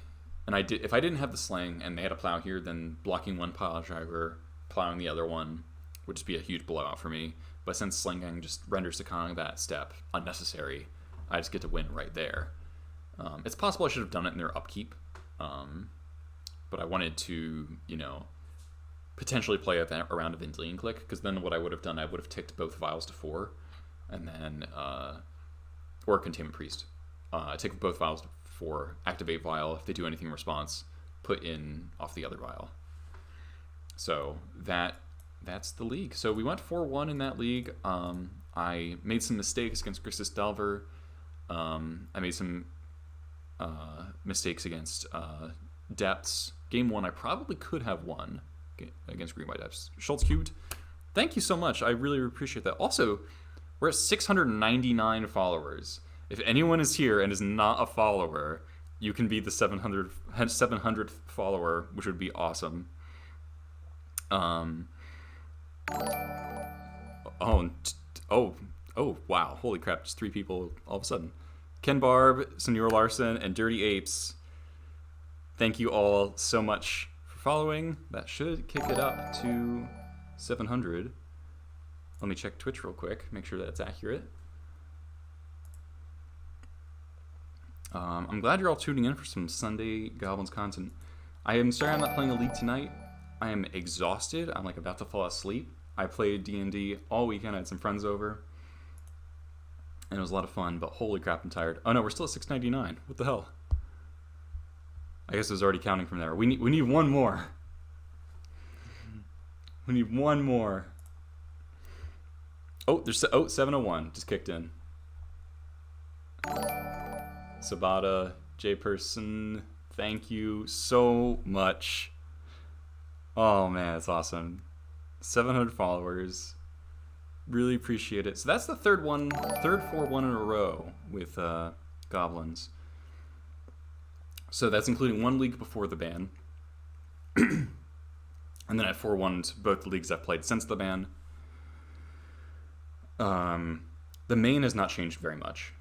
I go back and forth between the third expert over the second Gem Palm. The Chain Whirler came into the main. We cut a Lord once Ren and 6 got banned because it became less important to have haste damage.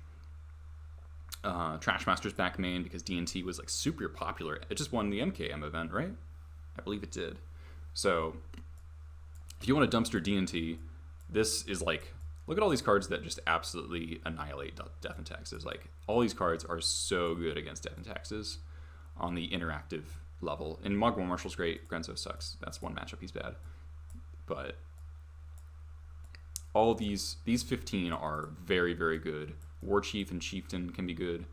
Like, just every card in the deck is good against Death and Taxes except for Piledriver and Grenzo. And Grenzo does have his moments, but he's very risky. Yeah, take him to the trash. Yeah, Trashmaster, Chain Whirler, Paschalik Mons are all insane against Death and Taxes. Creator Maker is very good. Expert is very good. They can no longer Revoker you off your removal spells, which was a problem before Munitions Expert. Yeah, so here's the deck list. I actually have it typed up real quick here. Just go to my favorites. I'm losing my voice. Holy crap, I got 74 people here. I feel bad for leaving, but I am so tired. Yeah,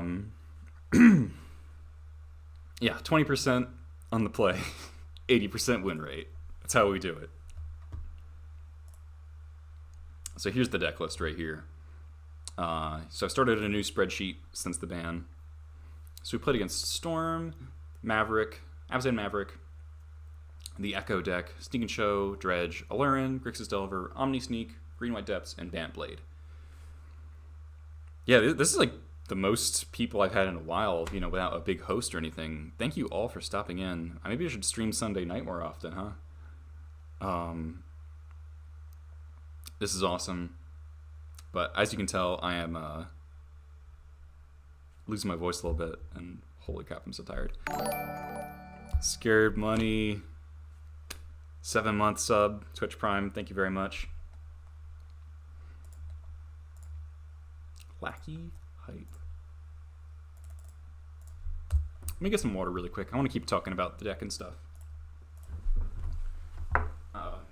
We got so many people here.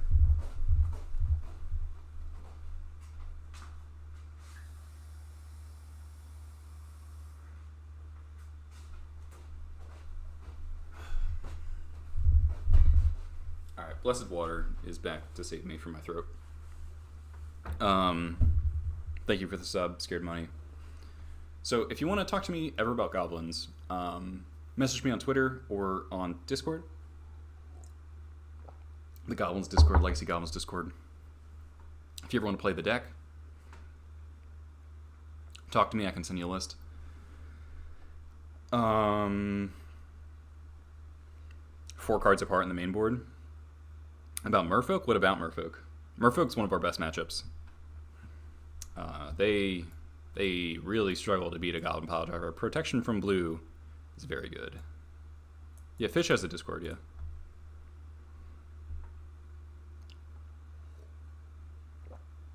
I'm sure it does.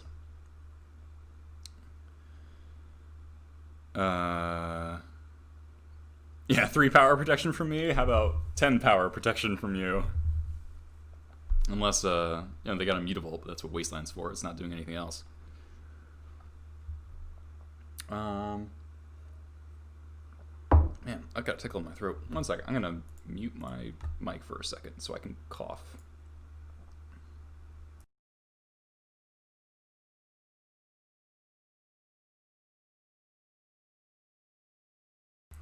Alright, I'm back. I can talk again. So, yes, I think the blasts are quite good. I mean, I've been playing 2 red blasts for a while, like for months, honestly. It's really hard for me to take them out of my sideboard. They're good against Miracles, good against Storm, good against Sneak and Show, very good against Sneak and Show, good against any True Name deck. Back to basics.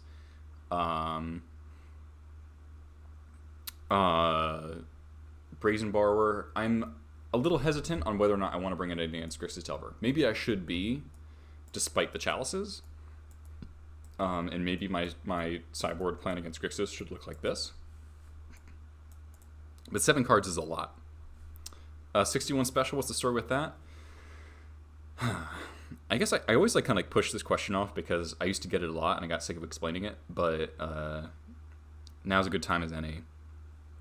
So Phil Gallagher of Thraben University did an article once on 61 cards, basically, and when is it correct to do that, or possibly correct to do that. And most people think that 61 should never be correct in Goblins because the hand that you have, both either Goblin Lackey or Aether Vial, are so much better than any other hands, which is true. But there's two things at play. One, we're more of a toolbox deck than most other decks, and by that toolbox I mean we have lots of cards. Obviously, we have 4 Demonic Tutors in our deck. We have 4 Goblin Matrons. But we also have sort of like this chain that we try to establish between Matron and Ringleader. And so you really get to see a large portion of the Goblins in your deck in a lot of games. And you want a lot of games to go long. So taking out any of these one-ofs in the deck, I think significantly hampers you in a particular matchup. And that matchup is important to me, enough important to me that I don't want to cut any of them. So I really want the Gem Palm because you got to be able to Matron for Terminate that draws a card. It's such a powerful effect that I really want access to it. Mog Fanatic and Screw Prospector are often indispensable.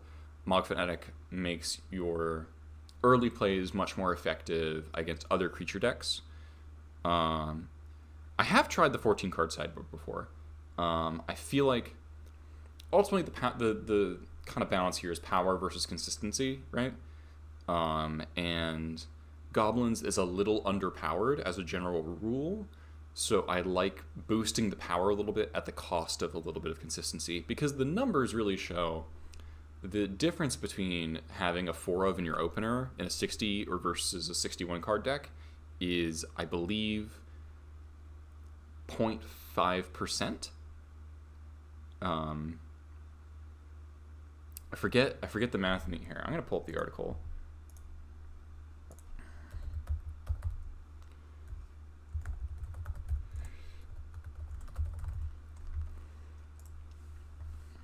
Because he wrote about it specifically in the concept. Yeah. So 60 cards, open at least 1 of 4 of the vials is 39.9%. Yeah, it's 0.5%.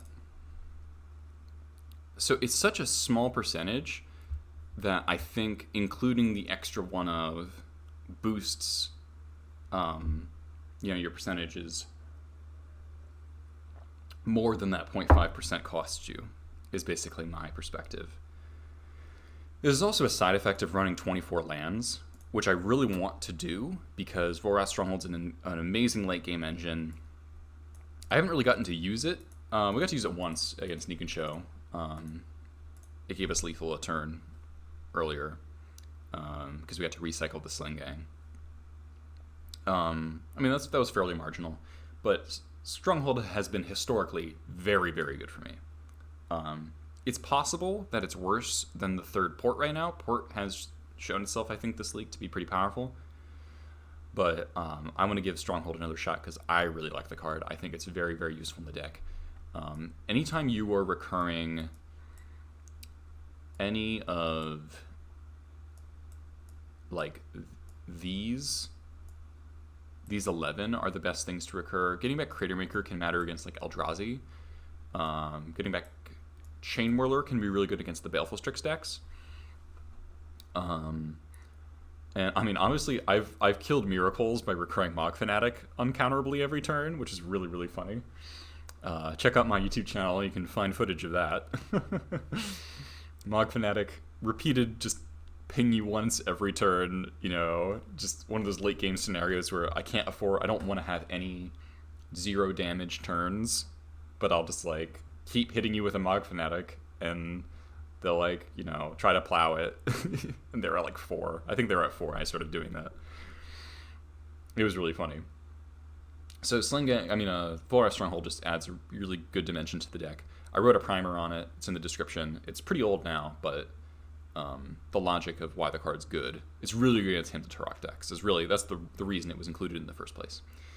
So I'm honestly very happy with this main deck, and I've talked to other Goblins pilots who I consider to be very good and are very experienced in the deck.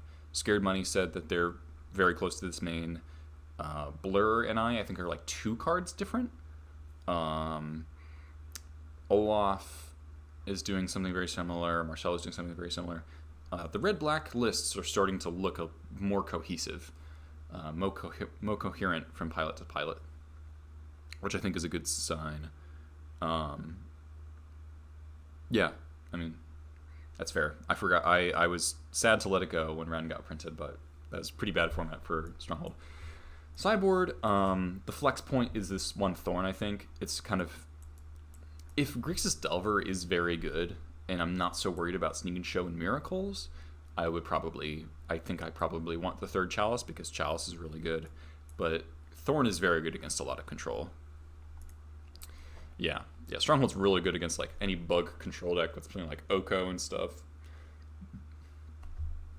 Stronghold will be fantastic in those matchups. Oh my god, they will just not be able to handle that card. Unless they're playing Back to Basics, Assassin's Trophy maybe, or like a couple of Wastelands, which you don't see too often. The Graveyard package has been pretty good. We beat Dredge the other day.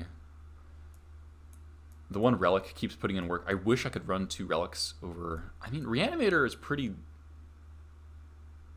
not present from what I've seen. I've not seen a lot of people run into Reanimator. Run a Plague Engineer. I did have Plague Engineer initially, actually. My first post-ban list had 1 Plague Engineer. But I'm not sure what problems it's actually solving for us. Like, there are no tough matchups that we really want Plague Engineer against, except, like... I mean, I guess it's decent against Depths. But even that's, like, pretty slow. A little dicey to cast. Humans is a great matchup. D&T is a great matchup. Elves would be the only one I can really think of. Elves is pretty scary.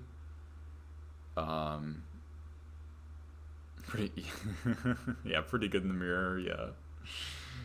Yeah. Rude. I mean, I never lose. I never win the mirror anyway. I'm like 0-6 in the mirror or whatever. On my old spreadsheet. So the Bone Crusher Giant is like an extra 2-name answer, kills Delver. The 4/3 proved itself to be pretty strong. Blue Red Delver, it's fine against Blue Red Delver, but again, it's a little tricky to resolve. I don't know. I like on-color options a little bit more. Bone Crusher has been decent for me. Turns off Dreadhorde, but only if they don't have a Lightning Bolt, which they have like 7 of. Though if you have Plague Engineer plus a Chalice, that's really good. So that's fair. I don't know. If I were to put in a Plague Engineer, it would probably be cutting the Bone Crusher. And I really like the idea of Bone Crusher against the control decks, but maybe I'm hedging too much against the control decks because I keep losing to Delver. And I keep losing to Delver, not because. I just really like the idea of this card. Yeah, being able to violin a 4/3. Have I killed a TNM with Bone Crusher yet? No. I had the chance. It would almost happen. I had the potential to happen in that last game of the league, but it just didn't happen. I just killed him with a 4/3. But like a 4/3 that deals them damage if they want to try to kill it is like pretty good, especially off an Aether Vial. And it sucks you can't adventure then Aether Vial it in, but I think that's okay. It's also a pretty good answer. So I like it like compared to like a Tarfire against Plague Engineer, because Tarfire is like so low value most of the time, whereas this will be like kill your Plague Engineer and then also like be a second card on top of it. It's a built-in 2-for-1, right? And when Plague Engineer is wiping a bunch of your stuff, having some built-in value into your catch-up mechanism is pretty valuable to me. So I really like the idea of Bone Crusher. Squad's been helpful.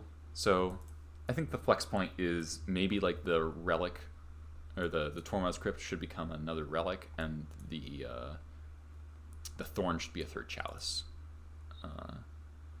Yeah, it doesn't grow Goyf. Yeah.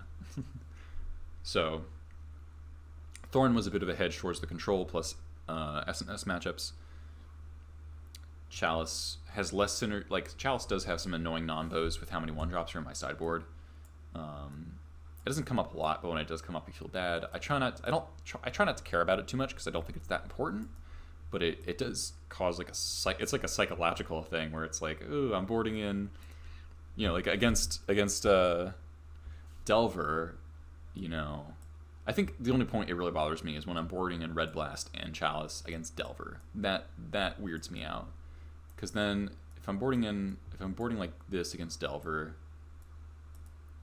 say Grixis Delver, I want to cut the Lords because they're really bad against Arcanist. I cut Trash Master, and then I have to cut 3 more cards,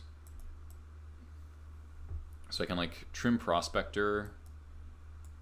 I don't really want to, but I can.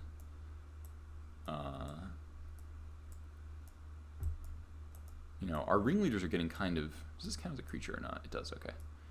So our ringleaders are like pretty weak at this point, which is a problem. Because they are our Thoughtseize decks. We need our ringleaders that do resolve to be good. So this feels like overboarding to me. And Chalice is definitely better than Red Blast. So this just makes sense to me. Just do this. So we still have 28 creatures for Ringleader, which isn't great, but it's not terrible. And all of our creatures are good, It's possible that Prospector is better than Lackey on the draw. So maybe that's like a play-draw swap. And maybe I have to leave in a Chieftain because of Plague Engineer. Maybe that's something I ought to do. But and then I don't really see it. I mean, maybe I can cut a War Marshal, but War Marshal is usually quite good against Delver, especially Grixis Delver, except they play Plague Engineer. So Plague Engineer makes the sideboarding really awkward. Maybe Pile Drivers, maybe Racing isn't really what I want to do, but they're playing multiple blue creatures now. So that's really tough. It's a tough balancing act. But maybe I could see going down to 1 Pile Driver, but then it's an X2 that I'm cutting. So like, you see there's a lot of tension post-board. This seems like a reasonable post-board plan, though. Keep in the Chieftain for Plague Engineer reasons. Cut a Pile Driver, because I'm trying to just beat them down in the long game, and like I don't think Racing Grixis Delvers, they're pretty grindy. Like, we kind of lost the grind in both the games I lost. But it was also a race, so like, I don't know. I think I'm gonna test Grixis Delver with someone next week. I'm just gonna get a bunch of games in and see what I actually think. Because at this point I'm too uninformed to make good decisions. So the Red Blasts are staying out for now, which I don't love because I normally like Red Blast against Delver. Because now they've got 4 Delvers, 2 Brazen Borrowers, or 3, and then like maybe 2 True Names or something like that. So that's a lot of targets. And then occasionally winning a counter war can be amazing. Because I never see that coming. Yeah, Red Blast is like pretty unimpactful unless you're hitting something really good. It's like Pyrokinesis is incredibly impactful. Chalice is incredibly impactful. Bone Crusher can be very impactful. So I think Red Blast is only ever going to be, decent. It's never going to be amazing. Whereas against like the control decks where you can blast a Snapcaster, and that's like, massive, or a Jace, or an Oko. Red Blast is actually really good right now for Oko reasons. Against Bug, say we're playing against one of those Bug control decks that you see. Let's go back to normal. Oh, I have to. All right, the game doesn't just know what this looks like. So we got this and this. What's the? Why is this? Oh, there it is. Okay. Yeah, Red Blasting True Name is good. It's true. Cannot argue that. So if we're boarding against Bug Control, I think we're gonna want these 6, or not this one, because Relic is really good against Goyf and Drown in the Lock. Drown in the Lock gets much worse if there's a relic on board for a couple of turns.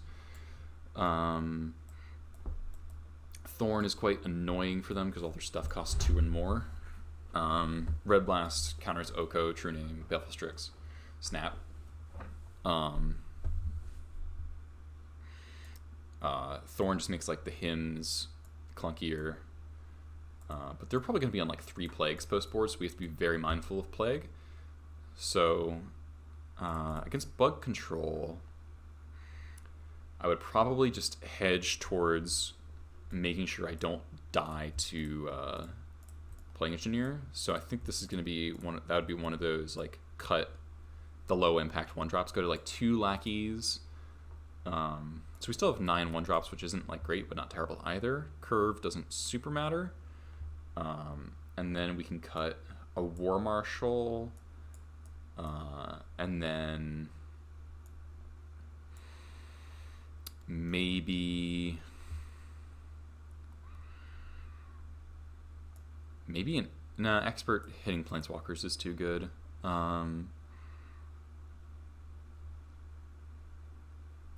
Maybe Trashmaster, but I'm very worried about Plague, and killing Baleful Strix and like Astrolabes could be good.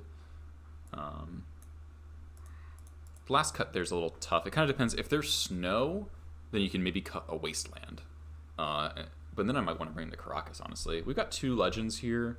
I could see bringing in a Caracas, especially if you see Leovold. So I'm not going to say there's a hard and fast rule. So like it's going to be this minus 1 more card plus 1 more card, or just minus 1 more card, depending on what they're doing. So that's my bug control plan. Are there any other matchups anyone would like me to go over while I'm kind of sitting here talking? Because I'm too tired to make real decisions in game, but I can talk about the deck forever. So Death Shadow, okay. Shadow is a strong matchup for sure. It's actually one of our best. It's worse since Engineer came out, but that's every black deck. So Shadow is the deck you just put a bunch of 1/1s on the table, and they kill themselves for you, and then you cast Sling Gang, and they die. So I know that's really reductive, but so actually though, against Shadow, I like doing... So Chalice is insane against them. I like 1 Relic. Yeah, Mongrel Marshal is really, really good against Death Shadow. It's like Time Walk. I like Relic to hold off Angler for like it makes it come down like a turn later, and it can neuter late game like Liliana Last Hopes. I do occasionally board in a Pivot Needle specifically because of Liliana, but since they're probably only on 1 Liliana, if any, I probably won't do that anymore. Yeah, you do very light boarding against Shadow, because you just want your ringleaders to be nuts. To take out stuff, Mog Fanatic can come out. He's okay, but he's not amazing. I like Prospector as the anti-Daze machine, but he's a little sketchy with the Engineer involved, so I'd have to test that. You don't attack them early. You just build up your board. They play like a 5/5 Shadow or something. You can kill it with an Expert or something. You got 2 different game plans. You got either lock them out quickly with a Chalice, or you're just like, they have 2 or 3 big creatures and you have 7 small creatures and nobody can attack, and if nobody's attacking, that favors you. That is like, that matchup is a perfect example of how Goblins is a blocking deck. Chainwhirler is a little medium, but I like leaving in the large body. Trashmaster is a little too slow, a little too unimpactful, I think, to do it just for that. So I think I might, honestly, the Relic might be not even necessary. I might just board in the 2 Chalices and that's it. Board out Fnatic and Trashmaster. Fnatic might be better than Prospector, maybe, just to have a little bit of burn. But the acceleration from Prospector can actually really matter. Yeah, Shadow's a great matchup, so I don't think you have to... you don't have to board heavily for it whatsoever. You played in your first Legacy tournament yesterday? That's awesome. There is a lot to learn in this format. This format is incredibly deep, very difficult, and this deck's hard, like really hard. Like, I consider myself one of the better Goblins pilots, but man, I fuck this up all the time. Yeah, it makes it fun. Any other matchups anyone wants me to kind of go over in theory and strategy? Why am I down to 12 sideboard cards? What the hell? What did I cut by accident? Or what's in my deck? I'm at 61, so I just clicked a bunch of things off.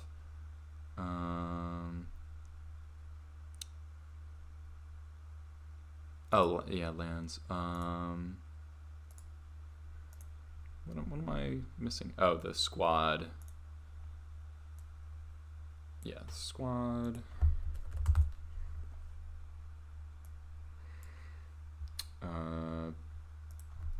Bone Crusher. And Chalice, Relic, 2 Tormods? Or I missed Tormods. Yeah, I accidentally cut. Okay. Crypt. I hate that I have 2 different versions of Tormod's Crypt. Oh wait, no. They're both there. Relics there, so all the Grave Hate's there. The Chalices are there. The Thorn is not there. So just the Thorn. I don't actually like Chalice against lands. Maybe that's controversial, but I don't like it for a couple of reasons. So look at the sideboard here. So against lands, I would board these 7. Maybe Bone Crusher because it doesn't die to Punishing Fire. I'll get to Bomberman. That's a good one. I don't like Chalice against lands because 1, for it to be good, you want to put it on 2, and that means you have to get to 4 mana, 4 like actual mana. That is not easy. That is not easy at all. And the 2s that you are invalidating, you are already invalidating with your other sideboard cards. The 2s being Punishing Fire and Life from the Loam. I'm boarding in 4 cards that are good against both of those things. So I don't want to have an inconsistent card that is potentially locking me out of casting my own spells and is already good at beating the things I'm already getting better at beating. I know that it's convoluted. So, and also with Force of Vigor, I don't want as many passive artifacts. Passive artifacts that don't have an activated ability get worse. Because at least Relic and Tormod's Crypt you can pop in response to Force of Vigor, and get some amount of value. So if I'm boarding in these 7, maybe 8 against lands, so I cut the Ringleaders. I leave 1 Expert, I think. The Crater Makers can handle Moxes and sometimes Tireless Tracker if you're lucky. I think I leave in 2 Experts, and I cut the 4 Ringleaders, the Fanatic, because if you're boarding in 8 cards, Ringleader isn't going to do anything. Yeah, and you can't stop it early enough to stop Exploration, Crop Rot, and Gamble.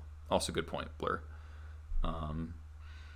You could argue leaving in Chain Whirler is okay because it doesn't die to P-Fire and it attacks pretty well. But it's hard to cast if you're getting wastelanded like 3 times. If they're playing bug lands, I don't think I want Red Blast still.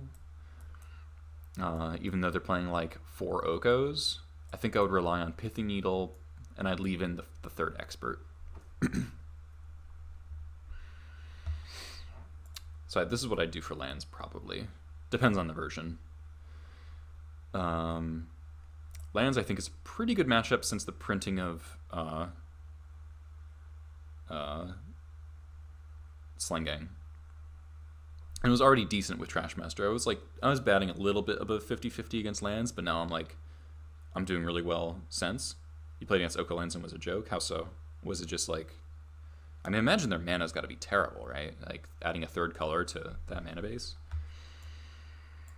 Though I imagine they're making some adjustments to the colorless content.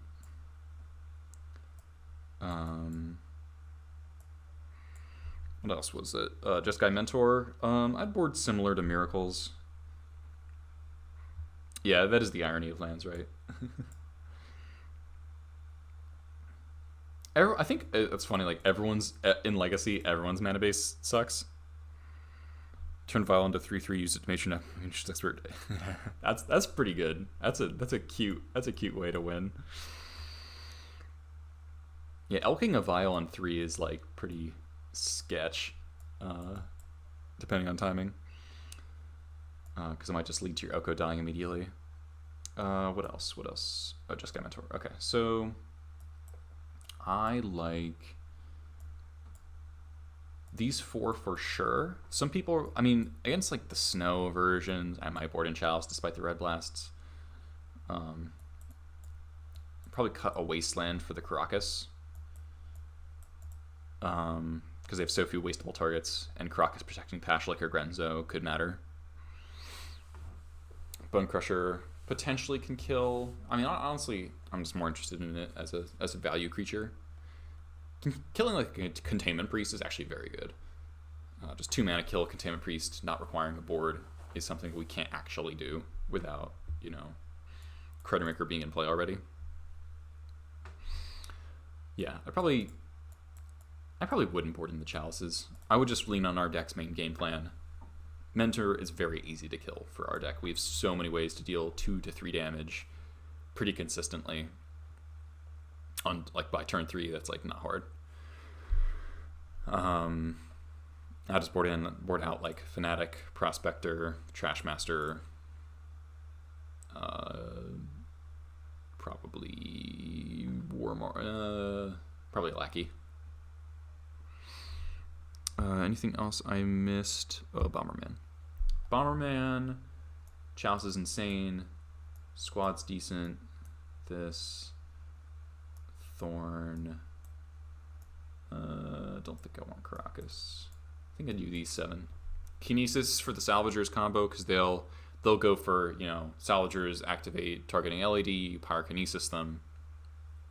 They Mind Twisted themselves. And also Hando's Monastery Mentor. Chalice on 0 bricks them really hard. Earwig Squad can take out one set of their win cons. Pithing Needle can hit Karn.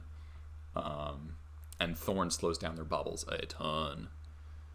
And they generally just have 5 mana. 5 mana Karn is very different than 4 mana Karn. You hate Bomberman. I don't think it's a particularly bad matchup or anything. It can be frustrating. Their nut draws can be very frustrating.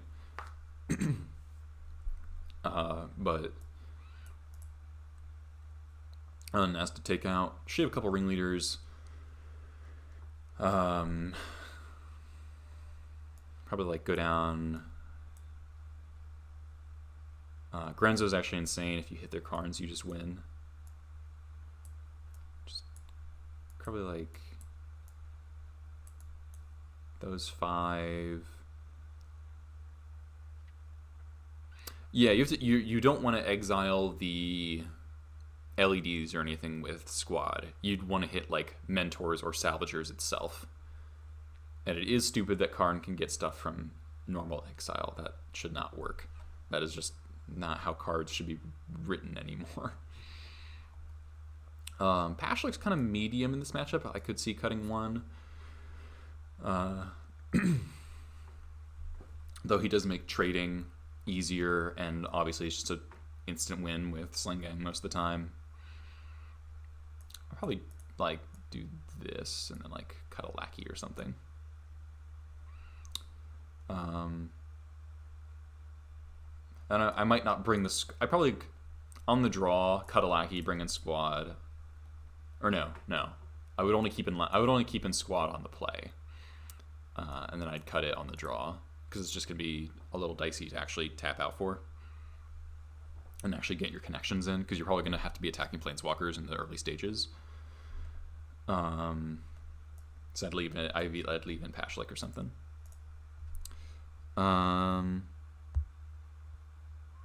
Anything else? Belcher? Is that a question? I know you're kind of joking, but like, if you actually are unlucky enough to run into Belcher, there's a real tech against siding against Belcher. Board-in Pyrokinesis. You cut Mons for Sharpshooter. I think that's silly. Sharpshooter. Oh man, I cannot believe Sharpshooter is a real card in this meta, like, at all. It's like one of my favorite cards, but man, how do you untap with it? Like, ever?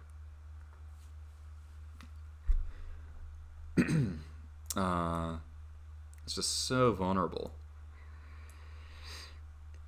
Like against like Sneak and Show, like they'll Pyroclasm you, and Pashlik in that match just hit them for 4 in the Pyroclasm turn, whereas Sharpshooters would do nothing. Stuff like that. I think Pashlik's just much better. Pashlik's insane against depths. Sharpshooter's pretty useless when they're boarding in 3 Plague Engineers. Pashlik's one of our best answers to Plague Engineer. I think ultimately what tilts it is the Engineers. It's also better against Arcanist. In a lot of situations. I think Pashlik's just the fact that you can have either Sling Gang or Pashlik in play and putting them together at any time wins the game on the spot most of the time.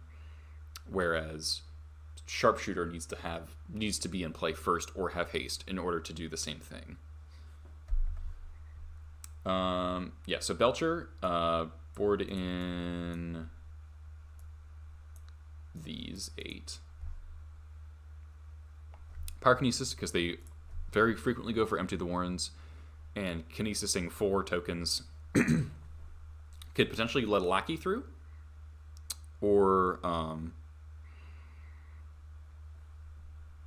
it's not as much potential damage as Sharpshooter. That is true, but I think it's overall much better in the meta. It's a turn faster.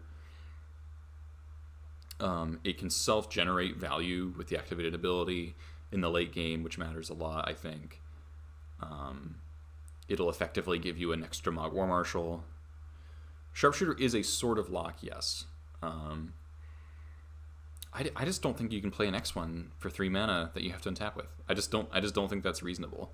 Pashlik also pressures people. You can attack with Pashlik, and still have the ability will still be effective, where Sharpshooter just kind of sits there. So you can still like be Pile Driver, Pashlik, attack for 5, while the Pashlik passive is still pressuring them in some other way.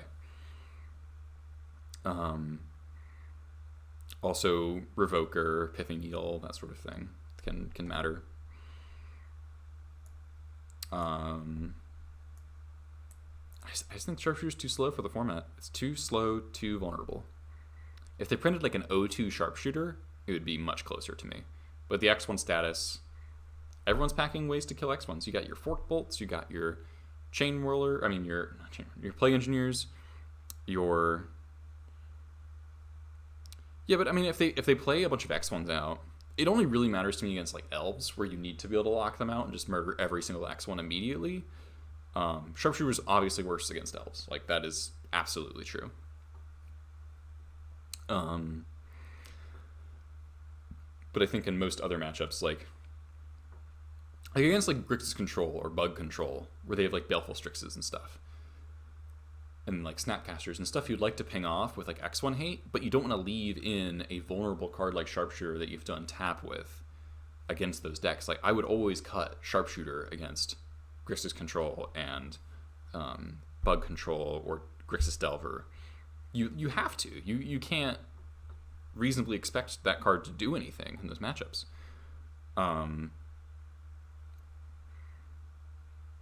Pashlik's just a much more robust card. And so you can actually leave it in. And the fact that it kills Plague Engineer, like if you have a creature, if you have Pashlik on board and some stuff that dies to Plague Engineer, they have to kill a Pashlik before they can cast the Plague Engineer. And I think that's huge, like just absolutely massive. Because it'll either buy you a turn, or it'll kill their Plague Engineer if they don't see it coming. Or you like Violet in or whatever. Yeah, so Belcher, Board and Pyrokinesis to handle empty tokens. Surgical to hit right of Flame if you get lucky. Chalice on 0 if you can. Epiphany Needle on Belcher. Thorn to slow them down if you live to turn 2. Squad if you live that long. It's almost unwinnable. If the format gets really stupid with the LED decks, play Mind Break Trap. That's my advice.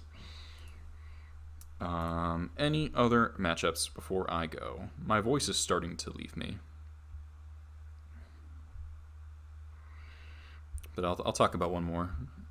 Talk about that. Lands, Belcher. Yeah, yeah. Turn 2 Earwig still does not win. That is very true, unfortunately. With Burning Wish, doesn't matter. Yeah, Squad is more like make your deck inconsistent and then hopefully kill you quickly because it's a 5/3. It's not much, but it's kind of a plan. Now, it looks like no more questions, so I'm going to send you over to someone else, Streaming Legacy. I hope you enjoyed my little talk and my little breakdown. I'll already send you over to Stryfo, Punishing Dak, the hero himself.